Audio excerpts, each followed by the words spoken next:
Assalamualaikum warahmatullahi wabarakatuh. Saya Huda Eran Novanto, NPM 391 dari Prodi Manajemen. Kali ini saya mau membahas atau memaparkan materi tentang peran penting etika bisnis dalam pencegahan korupsi. Yang pertama, dari korupsi sendiri. Korupsi dalam Kamus Bahasa Indonesia diartikan sebagai tindakan penyalahgunaan atau penyelewengan uang atau barang negara atau milik perusahaan. Sementara menurut undang-undang, korupsi merupakan tindakan melawan hukum dengan tujuan memperkaya diri yang dalam prosesnya tindakan ini dapat menimbulkan kerugian negara atau kerugian suatu internal perusahaan. Untuk keterlibatan perusahaan dan oknum-oknum perusahaan yang bekerja sama dengan oknum birokrat dalam mengeruk uang rakyat menjadi berita yang setiap hari ada. Konflik interest antar politik dan bisnis adalah hal yang paling menyebabkan sebuah negara mempunyai banyak kasus korupsi, sehingga perangkat hukum harus sangat bekerja keras untuk berfungsi sebagaimana mestinya. Fenomena yang terjadi saat ini, para pelaku bisnis mengalami distorsi dalam kinerja mereka, yang ada gilirannya menimbulkan penurunan etos kerja dan kerugian kepada perusahaan. Munculnya kebiasaan korupsi ini, kolusi dan nepotisme bukan saja telah menimbulkan kerugian material, tetapi juga menjadikan etos kerja sangat rendah. Pekerja hanya mencari kesempatan untuk korupsi. Pada titik inilah munculnya sinisme bahwa korupsi sudah menjadi suatu budaya, karena nyaris hampir terjadi di semua sektor. Yang kedua, peran penting etika bisnis dalam pencegahan. Yang kedua, selanjutnya, peran penting etika bisnis dalam pencegahan korupsi. Etika secara moral di samping merupakan dasar dari prinsip dan aturan yang dapat menentukan apakah tindakan yang dilakukan itu benar atau tidak. Akan tetapi juga memberikan petunjuk apakah akibat tindakan yang dilakukan tersebut bermanfaat bagi masyarakat secara umum ataukah justru malah membahayakan. Sementara itu, perusahaan tentu saja mempunyai motivasi guna memperoleh profit atas apa yang dilakukannya. Dengan ini, perusahaan membangun entitas perusahaan dan menentukan target sasaran. Pada saat inilah diperlukan prinsip-prinsip etika ke dalam kegiatan usahanya, yang secara keseluruhan diterapkan baik dalam entitas perusahaan.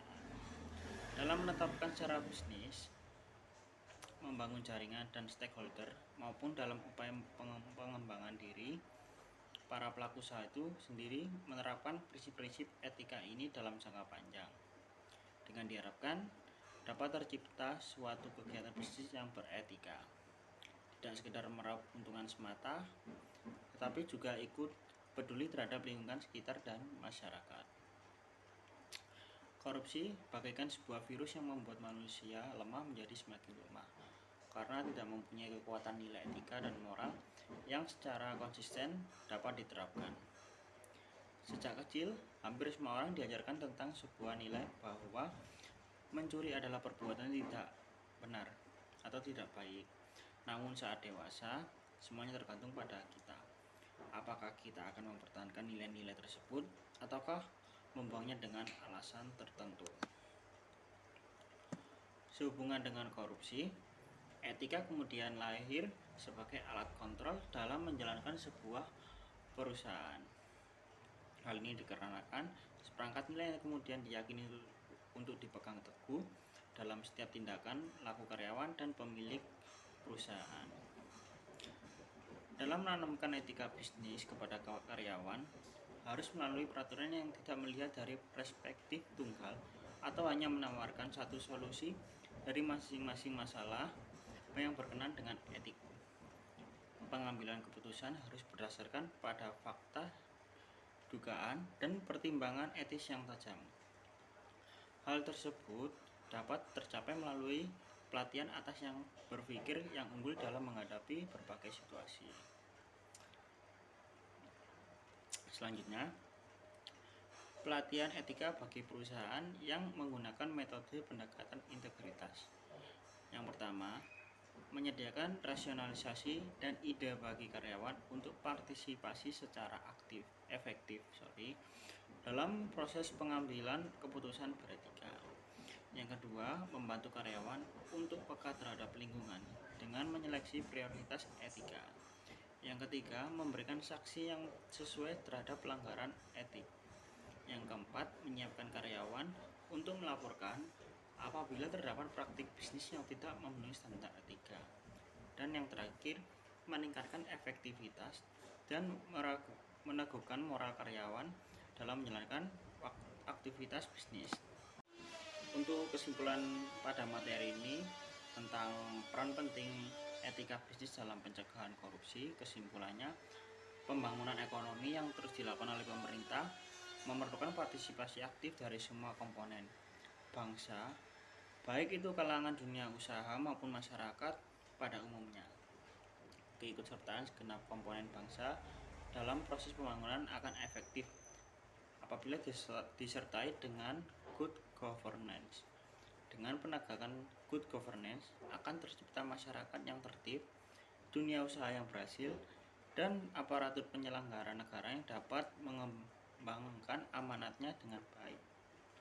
Dalam sebuah perusahaan, upaya pencegahan korupsi hanya akan terlaksana apabila setiap individu, pejabat, dan pemimpin perusahaan memegang teguh nilai-nilai moral dan etika serta takut pada Tuhan dan telah melembaga pada bentuk kode etik perusahaan yang pada gilirannya akan menjadi cikal bakal terwujudnya budaya perusahaan. Etika individu dalam sebuah perusahaan akan terbangun dengan pembiasaan budaya kerja, budaya kejujuran, dan budaya disiplin, di mana pemimpin perusahaan bertindak sebagai contoh dan teladan serta terdapat hubungan timbal balik yang adil antara bawahan dan atasan. Terima kasih atas yang saya berikan materi kali ini. Mohon maaf bila ada kata yang salah, mohon dimaafkan. Terima kasih. Wassalamualaikum warahmatullahi wabarakatuh.